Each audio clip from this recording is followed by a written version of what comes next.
મહત્વપૂર્ણ સમાચાર સુરતથી ખોટી રીતે આરટીમાં પ્રવેશનો મામલો સામે આવ્યો। ખોટી આવક બતાવનાર વાલીઓ સામે થશે કાર્યવાહી।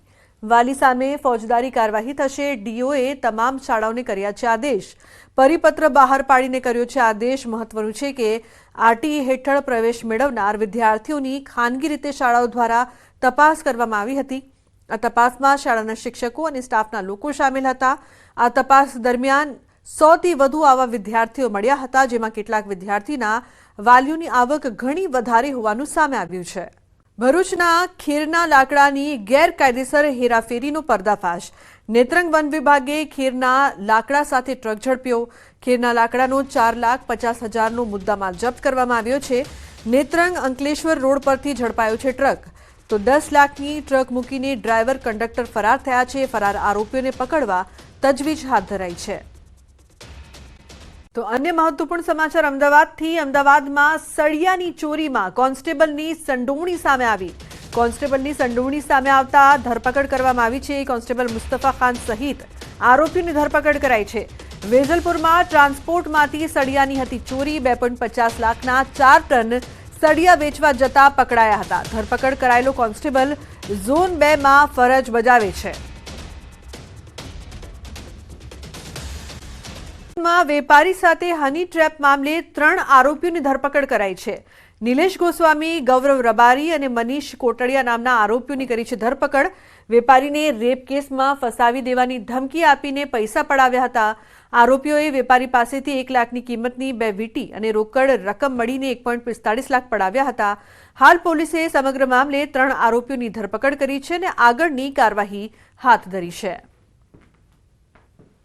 આ બાબતે પોલીસે એક અજાણી મહિલા તેમજ 2 અજાણ્યા વ્યક્તિઓ વિરુદ્ધમાં ફરિયાદ નોંધાયેલ હતી। વરાછા પોલીસ ઇન્સ્પેક્ટર અને તેમની ટીમે આ ગુનાના કામે 3 આરોપીઓની ધરપકડ કરેલ છે, જેમાં જે મહિલા હતી 35 વર્ષની આશરાની ઉંમર બતાવેલ હતી તે મહિલા તેમજ ગૌતમ તેમજ નિલેશ નામના 2 ઈસમોની પણ અટકાયત કરવામાં આવેલ છે। અને સમાચાર આણંદથી યુવતી સાથે દુષ્કર્મ કરનાર ઝડપાયો। શખ્સે યુવતીની મરજી વિરુદ્ધ કુકર્મ કર્યું હતું। ઉમરેઠ પોલીસે ફરિયાદના આધારે ઝડપ્યો આરોપી।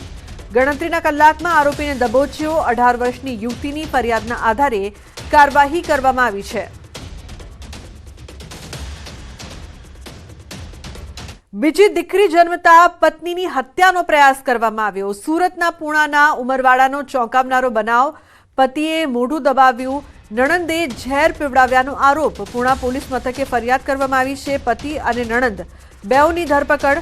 ઉમરવાડામાં બીજી દીકરી થતા પરિણીતાનું મોઢું દબાવી નણંદે ઉંદર મારવાની દવા પીવડાવી મારવાનો પ્રયાસ કર્યો હતો, જેમાં પરિણીતાને હોસ્પિટલમાં ખસેડાઈ હતી। આ બનાવમાં પરિણીતા તસ્લીમા અંસારીએ ફરિયાદ નોંધાવી છે। પૂણા પોલીસે પતિ આકીબ યુસુફ અંસારી અને નણંદ રોશન ઇકરાર ફૈઝુની સામે ગુનો દાખલ કરીને ધરપકડ કરી છે। તસ્લીમાના આકીબ સાથે 3 વર્ષ પહેલા લગ્ન થયા હતા। તસ્લીમાને બીજી દીકરીનો જન્મ થતા આકીબ અને તેની બહેન રોશન માનસિક ત્રાસ આપતા હતા। 17મી તારીખે બપોરે દંપતી દીકરીને લઈને ઝઘડો થયો હતો, જેમાં પરિણીતાને તેના પતિ અને નણંદે મારી નાખવાનો પ્લાન ઘડી નાખ્યો હતો। મહિલાનો પતિ માર્કેટમાં નાસ્તાની લારી ચલાવે છે। એની નણદ તથા પતિ બંને ભેગા થઈ અને મહિલાને મારેલો અને પતિએ એનું મોઢું પકડી રાખી અને નણદે ઉંદર મારવાની દવા પીવડાવી અને હત્યા કરવા અંગેને હત્યાના પ્રયાસની ફરિયાદ આપતા પૂણા પોલીસ સ્ટેશનમાં બંને આરોપીઓ વિરુદ્ધ ગુનો દાખલ કરવામાં આવેલ છે। આ ગુનાના કામે બંને આરોપીઓની ધરપકડ કરવામાં આવેલ છે।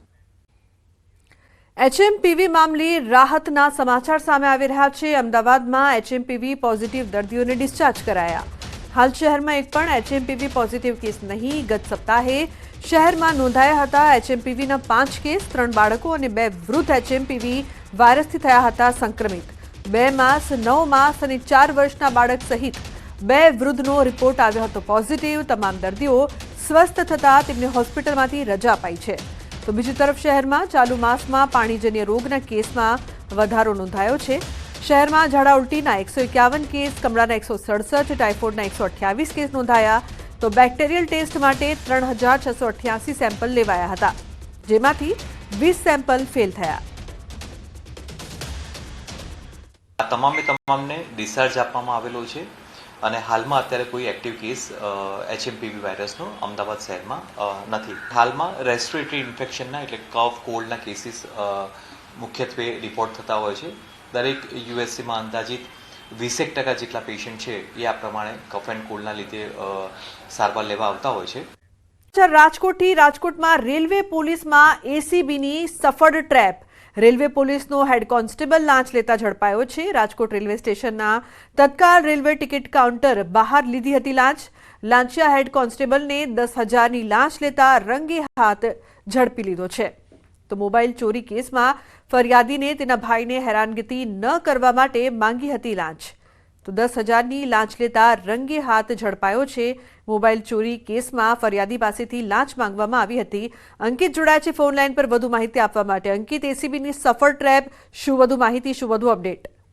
ચોક્કસ લોબના ખાસ કરીને વાત કરવામાં આવે તો રાજકોટ એન્ટી કરપ્શન બ્યુરો દ્વારા એક છટકું ગોઠવવામાં આવ્યું હતું અને આ છટકા અંતર્ગત પોલીસ હેડ કોન્સ્ટેબલ છે કે જેઓ રેલવે પોલીસ સ્ટેશન રાજકોટ ખાતે ફરજ બજાવે છે અને વર્ગ 3ના અધિકારી છે તેવા વેલાભાઈ મુંધવાની ધરપકડ કરી લેવામાં આવી છે. વેલાભાઈ મુંધવા છે કે જેમના દ્વારા 10,000 રૂપિયાની લાંચની માંગણી કરવામાં આવી હતી.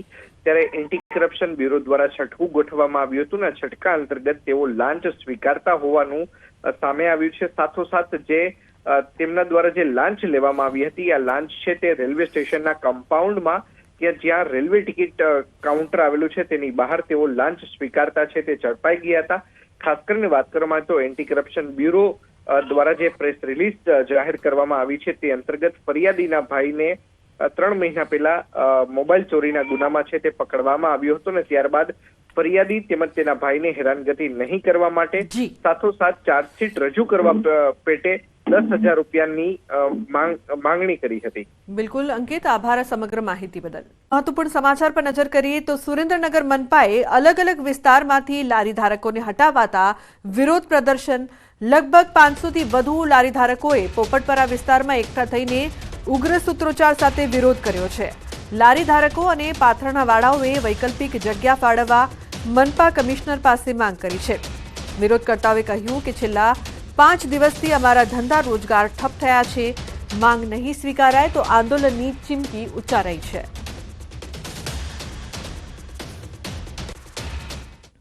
જે ટ્રાફિકની સમસ્યા અને જે માર્કેટની આજુબાજુ પાથરણાવાળા અને લારીવાળા જે એમને નગરપાલિકા દૂર કરી અને જગ્યા આપતા નથી અને 500 પરિવાર આજે ધંધા બેરોજગાર થઈ ગયા છે. તો વડોદરામાં ટ્રાફિક પોલીસે ભારદારી વાહનો અને બાઇકર્સ ગેંગ સામે બોલાવી છે તવાઈ.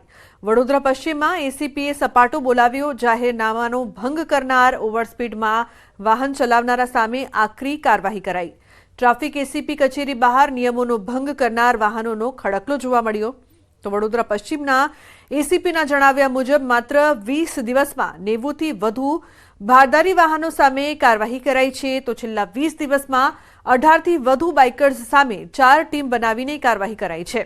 ગત વર્ષે મોડિફાઈડ સાયલેન્સરવાળી 800 જેટલી બાઇક સામે કાર્યવાહી કરાઈ. બાઇકર્સ ગેંગ સામે આગામી 10 દિવસ સુધી ઝુંબેશ ચાલશે. અમે તારીખ 1 થી આજ દિન સુધી લગભગ 94 જેટલા ભારદારી વાહનોને ડિટેન કર્યા છે અને એમના વિરુદ્ધ કાર્યવાહી કરી છે. એમની કાર્યવાહીમાં અમે RTOનો મેમો આપીએ છીએ, જેથી RTOમાં એ લોકો દંડ ભરી અને એ પાવતી બતાવીને પોતાનું વ્હીકલ પાછું લઈ જાય છે.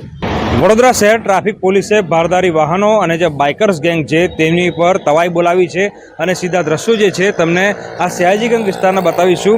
સયાજીગંજ વિસ્તારમાં જોઈ શકાય છે કે જે ભારદારી વાહનો છે તેનો ખડકલો જે છે તે કરી દેવામાં આવ્યો છે. ઉલ્લેખનીય બાબત છે કે વડોદરા પશ્ચિમમાં ACP DM વ્યાસ છે તેમના દ્વારા જે ભારદારી વાહનો છે અને બાઇકર્સ ગેંગ છે તેના પર તવાઈ જે છે તે બોલાવવામાં આવી રહી છે. આ તમામ સામે જો કાર્યવાહીની વાત કરવામાં આવે તો જાહેરનામા ભંગ, ઓવર સ્પીડ અને ભયજનક ડ્રાઇવિંગ હેઠળ જે છે તે કાર્યવાહી કરવામાં આવી રહી છે. માત્ર 20 દિવસમાં 90થી વધારે ભારદારી વાહનો જે છે તેની સામે કાર્યવાહી કરાઈ છે અને તમામને RTOનો મેમો જે છે તે ફટકારવામાં આવ્યો છે. જો જાહેરનામા અંગેની વાત કરીએ તો રાત્રે 9 થી 7 અને બપોરે 1 થી 4 વાગ્યા સુધી જે ભારદારી વાહનો છે તે શહેરમાં પ્રવેશ કરી શકે, પરંતુ આ તમામ એ વાહનો છે કે તેમના દ્વારા જાહેરનામા ભંગ કરવામાં આવ્યો છે અથવા તો જાહેરનામા દરમિયાન તેમના દ્વારા જે ભયજનક રીતે વાહન જે છે તે હંકારવામાં આવ્યું છે. આ જ રીતે જો મોડિફાઈડ સાયલેન્સર કરેલા બાઇકની વાત કરવામાં આવે ત્યારે ગયા વર્ષે 800થી વધારે જે બાઇકર્સ છે તેમની સામે કાર્યવાહી જે છે તે કરવામાં આવી છે અને છેલ્લા 20 દિવસની વાત કરીએ તો છેલ્લા 20 દિવસમાં 18થી વધુ બાઇકર્સ જે છે તેમની સામે આ જે કાર્યવાહી છે તે કરવામાં આવી રહી છે. ઉલ્લેખનીય બાબત છે કે બાઇકર્સ ગેંગ પણ જ્યારે રસ્તા પર નીકળતી હોય છે ત્યારે સાયલેન્સરના ભડાકા બોલાવતી હોય છે અને દહેશતનો માહોલ જે છે તે ઊભી કરતી હોય છે.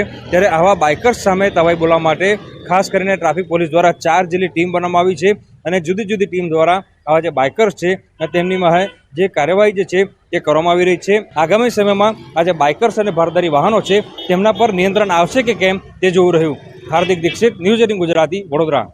લેટરકાંડ મુદ્દે સૌથી મોટા સમાચાર સામે આવ્યા છે. પોલીસ પર પાયલ ગોટીના આક્ષેપોને લઈને એસએમસીએ તપાસનો ધમધમાટ શરૂ કર્યો છે. સ્ટેટ મોનિટરિંગ સેલના ડીઆઈજી નિર્લિપ્ત રાય અમરેલી સર્કિટ હાઉસ પહોંચ્યા. પાયલ ગોટી પણ સર્કિટ હાઉસ પહોંચી. પાયલ ગોટી કેસમાં સ્થાનિક પોલીસે કરેલા પંચનામા અને વરઘોડાના આક્ષેપો અંગે તપાસ થશે, જેમાં પોલીસ અધિકારીઓની બેદરકારી છે કે કેમ તેની નિષ્પક્ષ તપાસ થશે. તો પાયલ ગોટી સાથે પોલીસ કર્મચારીઓ અને અધિકારીઓના પણ નિવેદન લેવાઈ શકે છે. ખોટા આક્ષેપવાળો લેટર પેડ પર વાયરલ કરીને વિધાનસભાના નાયબ દંડક કૌશિક વેકરિયાની પ્રતિષ્ઠાની હાનિ પહોંચાડવાનો પ્રયાસ થયો હતો. જે ગુનામાં મુખ્ય આરોપી યુવા ભાજપ પૂર્વ પ્રમુખ મનીષ વઘાસિયા પાછળ કયા નેતાઓ માર્ગદર્શન આપતા હતા તે પણ તપાસ હજી બાકી છે. અમદાવાદ મહાનગરપાલિકાના ફાયર વિભાગમાં બોગસ સ્પોન્સરશિપ મામલે મોટા સમાચાર સામે આવ્યા છે. આ મામલે હાઈકોર્ટે મહત્વનો ચુકાદો આપ્યો છે. તમામ ટર્મિનેટ કરાયેલા ફાયર અધિકારીઓ તરફી ચુકાદો આવ્યો છે. હાઈકોર્ટે ટર્મિનેશનનો આદેશ રદ કર્યો અને તમામને કાયમી રાખવા ચુકાદો આપ્યો છે. તાજેતરમાં ફાયર વિભાગે મોટી કાર્યવાહી કરી. બોગસ સ્પોન્સરશિપ ધરાવતા 8 ફાયર અધિકારી અને 1 ફાયર અધિકારીની શૈક્ષણિક લાયકાતના કારણે તેઓ ટર્મિનેટ કર્યા હતા. એએમસીના ઇતિહાસમાં પહેલીવાર એક સાથે 9 ફાયર વિભાગના અધિકારીઓને ટર્મિનેટ કરાયા હતા. જો કે હાઈકોર્ટે તમામ 9 અધિકારીઓને કાયમી રાખવા માટે આદેશ કર્યો છે. મારા ઉપર આક્ષેપ એવો હતો કે 3 વર્ષમાં 3 કોર્સ કર્યા હોય જે વસ્તુ પોસિબલ નથી, પણ એ વસ્તુ એવી છે કે ઇન્ડિવિજ્યુઅલ ટેલેન્ટની વસ્તુ છે. કોઈ કેટલા વર્ષમાં કોર્સ ક્લિયર કરી શકે. જેમાં જ્યુરિસ્ડિક્શનની વાત આવે તો એમાં કોર્પોરેશન કશું કહી નહોતું શકતું, એટલે કોર્ટે હુકમ આપેલો છે કે ટર્મિનેશન રદ કરવા અને બધા ડોક્યુમેન્ટ આપણા સાચા જણાઈ આવેલા છે, એમાં કોઈ પણ દસ્તાવેજો ખોટા નથી, એ પ્રૂવ થઈ ચૂકેલું. વિભાજનનો વિવાદ 20મા દિવસે પણ યથાવત. જિલ્લા વિભાજન મુદ્દે ધાનેરાના ગામડાઓમાં પણ વિરોધ. ધાનેરાના ટેઢા એડાલ ગામે સૂત્રોચ્ચાર સાથે દેખાવ. ધાનેરાને બનાસકાંઠામાં જ રાખવાની સ્થાનિકોની માંગ છે. નથી જવું, વાવ થરાદમાં નથી જવુંના સૂત્રોચ્ચારની સાથે દેખાવ કરવામાં આવી રહ્યા છે. ધાનેરાના અનેક ગામડામાં પણ હવે ઉઠી રહ્યા છે વિરોધના સૂર. તો ગામના તળાવ અને ગૌચરની જમીનને લઈને ગ્રામજને કલેક્ટર કચેરી પહોંચીને હોબાળો કર્યો. અલોડા ગામના ભરત દેસાઈએ મહેસાણામાં કલેક્ટર કચેરીના મુખ્ય દરવાજાને સાંકળ બાંધીને બંધ કરી દીધો. કચેરીમાં અવરજવરનો મુખ્ય દરવાજો બંધ થઈ જતા પોલીસ સ્થળ પર પહોંચી અને ભારે હોબાળો થયો. ગૌચર પાછા આપવાની માંગ સાથે યુવકે નારેબાજી કરી અને સાંકળ ખોલવાનો ઇનકાર કરી દીધો.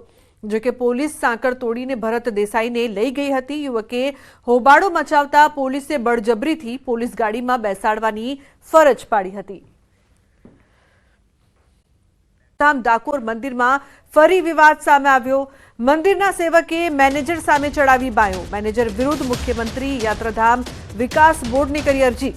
ડીજીપી કલેક્ટર સહિત અનેક જગ્યાએ કરી અરજી.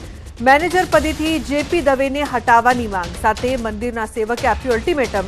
27 જાન્યુઆરી સુધીમાં દૂર નહીં કરાય તો અમરનાથ ઉપવાસની ઉચ્ચારી છે ચીમકી. વિનોદભાઈએ ટેમ્પલ કમિટીના મેનેજર જેપી દવે ઉપર કર્યા છે ગંભીર આક્ષેપ. નિવૃત્ત મામલતદાર જેપી દવેએ તેમના કાર્યકાળમાં ભ્રષ્ટાચાર કર્યાનો આક્ષેપ. મકર સંક્રાંતિના પર્વ પર પરંપરા મુજબ ગાયોનું દાન ન કરાયું હોવાનો પણ આક્ષેપ. વાછરડા સાથે ગાયો ગરીબ બ્રાહ્મણને દાનમાં આપવાની છે મંદિરની પરંપરા. ઉત્તરાયણ પર ગૌશાળામાં ગાયોને કંસાર ન ખવડાવી પરંપરા તોડી હોવાનો આક્ષેપ. ટ્રસ્ટી ભરતભાઈ ખંભોળજા અને અરુણભાઈ મહેતા મેનેજરને છાવરતા હોવાની રજૂઆત. તો જેપી દવેને મેનેજર પદેથી દૂર કરવા માટે અરજીમાં માંગ કરવામાં આવી છે. યાત્રાધામ ડાકોર મંદિરમાં એકવાર ફરી વિવાદ.